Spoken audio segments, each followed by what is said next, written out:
Hey everybody, Josh here, and in the last video, Dave told you that we're going to be giving you some tools about how to handle that phone correctly because, as he said, it costs you $25 to $50 for every time it rings, so let's actually turn that into real money and customers in the shop.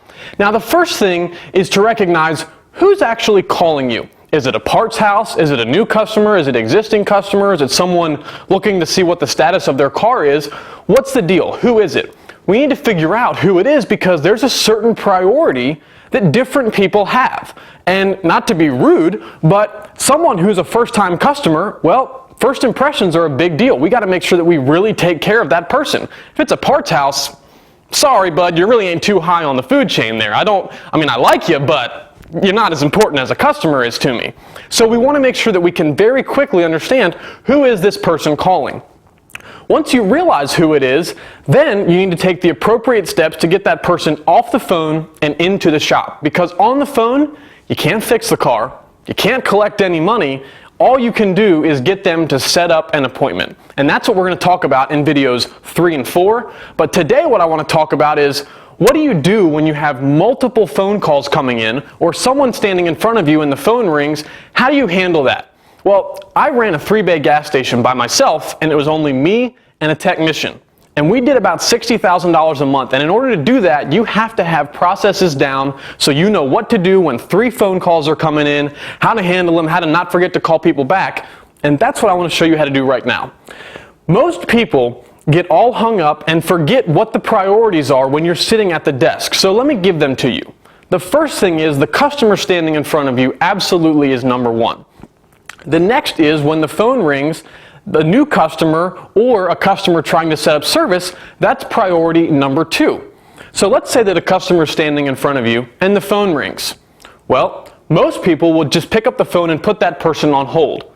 The problem is if that's a new customer, the only thing that they're going to know about you is that you're too busy to take care of them. And immediately they're going to get frustrated or just hang up. So right off the bat, the customer either isn't looking forward to the service with us or they leave altogether. We want to avoid that. So here's what you do. When the phone rings, pick up the phone and say, "Thank you for calling North Hills Automotive. This is Josh. How can I help you?" As soon as you figure out who it is and what they want, let them know. "I'm sorry, unfortunately, I have a customer in front of me right now, and I can't give you 100% of my attention. Let me get your name and phone number, and I will call you back as soon as I'm free." Then simply get the person's name, write their number down on a sticky note, and put it on your computer. That way, it's right there in front of you, you can't miss it, and it doesn't take too much time away from the customer standing in front of you. Now, the person standing in front of you, they're going to recognize, look, you can't just ignore the phone, so they won't mind you picking up the phone.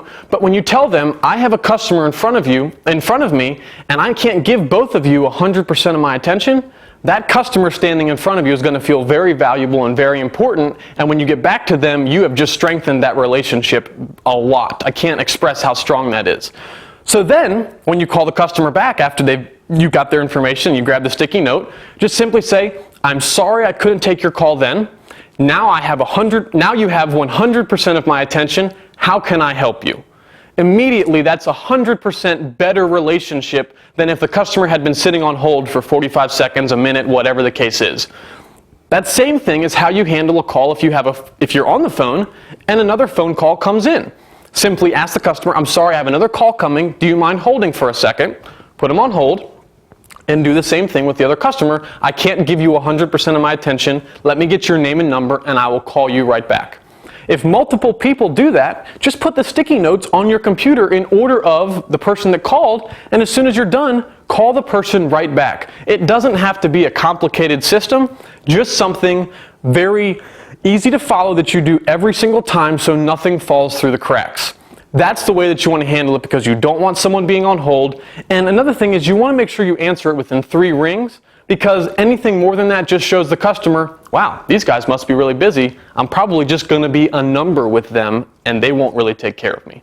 That's the tip for today. On the next video, I'm going to talk about specifics for once you have that customer and you have time to talk to them. What do you say? How do you get them off the phone and into the shop? Because that's where the magic happens. Thanks for watching. Stay tuned.